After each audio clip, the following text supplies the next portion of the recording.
The story starts with the 43-day federal government shutdown that paralyzed the U.S. this autumn, the longest in the country's history. It finally ended on November 12, when President Donald Trump signed a temporary funding bill negotiated in the Senate and pushed through Congress. Senate Republicans wrote the backbone of that bill. They control the chamber and only needed a handful of Democrats to cross over in order to pass a continuing resolution to reopen the government into late January. For weeks, Democrats had refused to reopen the government unless the deal included an extension of beefed-up Affordable Care Act premium subsidies. These are the tax credits that help roughly 24 million Americans afford insurance on the Obamacare marketplaces. Senate Majority Leader John Thune and his Republican caucus rejected those offers, saying healthcare policy should be negotiated only after the government was back open. GOP leaders dismissed Democratic proposals that tied a one-year subsidy extension to reopening the government. Joined all Republicans to advance and then pass the funding bill. That compromise enraged many in their own party. While progressive House members called the deal a betrayal that relied on nothing more than a pinky promise from Republicans. On the House side, Democrats under Minority Leader Hakeem Jeffries are now trying. But Republicans control that chamber by a narrow margin and have not committed to any such vote. Analysts warn that if the subsidies are allowed to expire, millions could see their premiums double in 2026 or lose coverage altogether. So while Senate Republicans can claim credit for ending the shutdown, something even their critics admit most Americans badly wanted, they did it on terms that keep the healthcare fight alive. And place them squarely in the crosshairs of voters who worry about rising costs. Even as the shutdown drama played out, key Senate Republicans were launching another major initiative that grabbed the attention of unions, business groups, and legal analysts. It is a sweeping labor law reform package. On November 10, Senate Help Committee Chair Bill Cassidy of Louisiana unveiled a bundle of 6 bills, co-sponsored by fellow Republicans Jim Banks, Tommy Tuberville, and Tim Scott. Law firms describe the package as one that would significantly reform U.S. labor law and make organizing unions more difficult. Key elements include the Worker Results Act. This bill would require all union representation elections to be conducted by secret ballot and would ban card check recognition, where unions can be certified if a majority of workers sign cards. It would also demand that at least 2/3 of eligible workers participate in an election for it to count, a much higher threshold than the current simple majority of those who vote. Then there is the NLRB Stability Act. Aimed at reducing swings in labor policy from one administration to the next, this proposal would force the National Labor Relations Board to follow the precedents of the relevant federal appeals court when deciding unfair labor practice cases. Business-side analysts say this could stabilize rules for employers, while unions see it as locking in a more conservative reading of the law. The Fairness in Filing Act would raise the bar for filing unfair labor practice charges. Workers or unions bringing a complaint would have to outline or attach supporting evidence and could face monetary penalties if the complaint is deemed frivolous or in bad faith. The Union Members' Right to Know Act would require unions to give members more detailed disclosures about how dues money is spent and would explicitly allow workers to opt out of having their dues used for non-bargaining purposes, such as politics. And would explicitly allow workers to opt out of having their dues used for non-bargaining purposes, such as politics.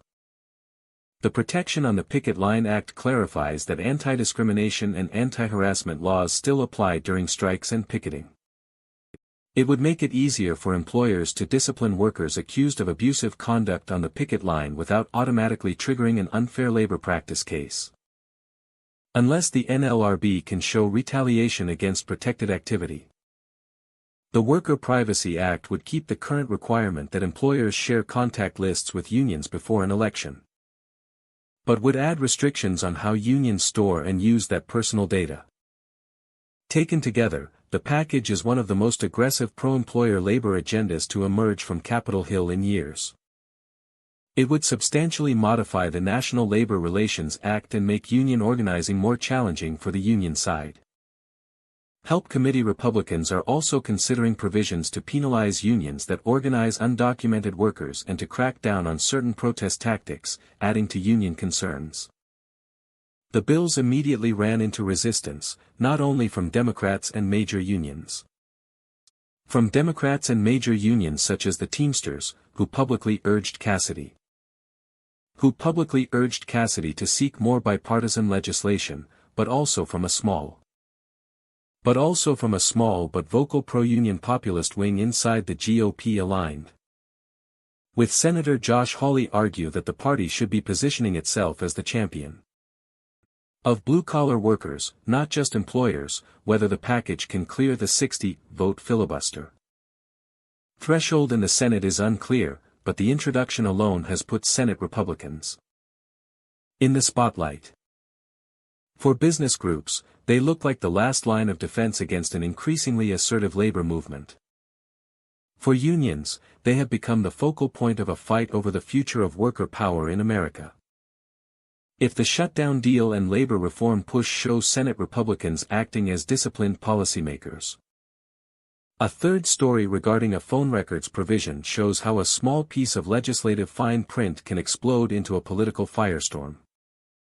When Congress finally passed the funding bill that ended the shutdown, it contained an obscure clause allowing senators to sue federal investigators for up to $500,000 per device if their phone records were obtained without notice during certain criminal investigations. Reporting indicates that the language appears tailored to 8 Republican senators whose phone metadata had been subpoenaed by special counsel Jack Smith during his probe into efforts to overturn the 2020 election and the January 6 Capitol attack. And Democrats blasted the measure as a secretive attempt to compensate insurrectionist sympathizers with taxpayer money. Several House Republicans were equally furious, with Texas conservative Chip Roy calling it self-serving and saying he could not understand how it made it into the bill. Under pressure, House leaders moved quickly. On November 19, the Republican-controlled House voted unanimously to repeal the Senate provision in a standalone bill. The 426-0 vote was an extraordinary show of bipartisan agreement. A detailed report called the vote the latest sign of fraying Republican unity and noted that it specifically targeted a clause tucked into an unrelated funding bill that had ended the historic shutdown.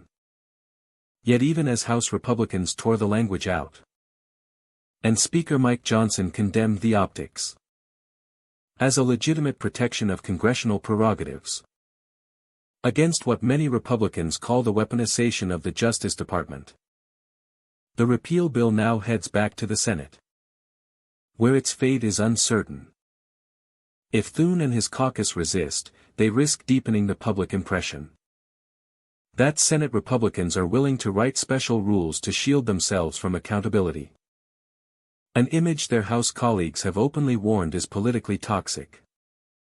Put together, these 3 stories explain why Senate Republicans has spiked as a search term across U.S. political news. They own the shutdown ending and the healthcare risk. The GOP-written funding bill reopened the government and guaranteed back pay for hundreds of thousands of federal workers. But it did so without locking in ACA's subsidies that keep insurance affordable for low- and middle-income families. Democrats are already running ads arguing that Senate Republicans chose to gamble with people's healthcare in return for only a vague pledge of future talks. They are pushing a classic pro-business agenda just as the labor movement is gaining energy. For employers, it promises predictability and protection from what they see as an activist NLRB.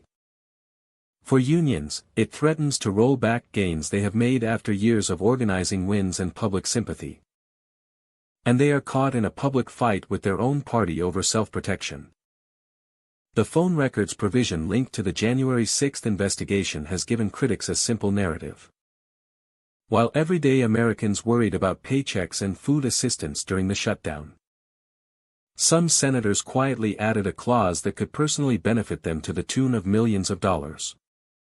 The House's unanimous repeal vote, and the angry comments from Republicans like Roy, have turned this into a vivid example of intra-party conflict. Taken together, these episodes show a Senate Republican conference trying to do three things at once. Govern, by keeping the federal lights on. Legislate, by reshaping labor rules. And protect its own, by pushing back against law enforcement scrutiny.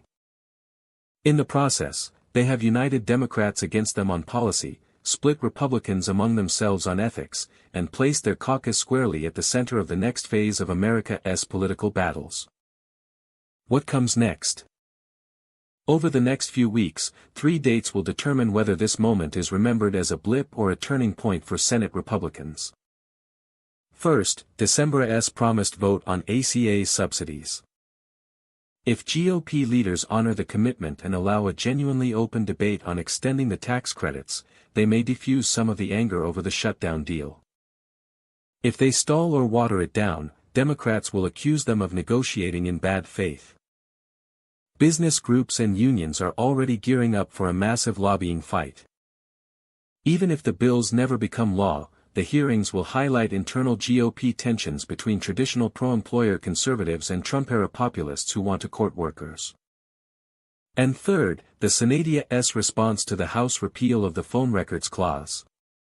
If Senate Republicans quickly accept the repeal, they may limit the political damage. If they resist, they risk a prolonged clash that keeps self-dealing headlines alive. And deepens the sense of a party divided between its chambers. For now, though, one thing is clear. When Americans type Senate Republicans into a search bar today, they are not just looking up a party label. They are looking up the group of politicians sitting at the crossroads of shutdown politics, workplace power, and the rule of law. And deciding what kind of Republican Party will head into the next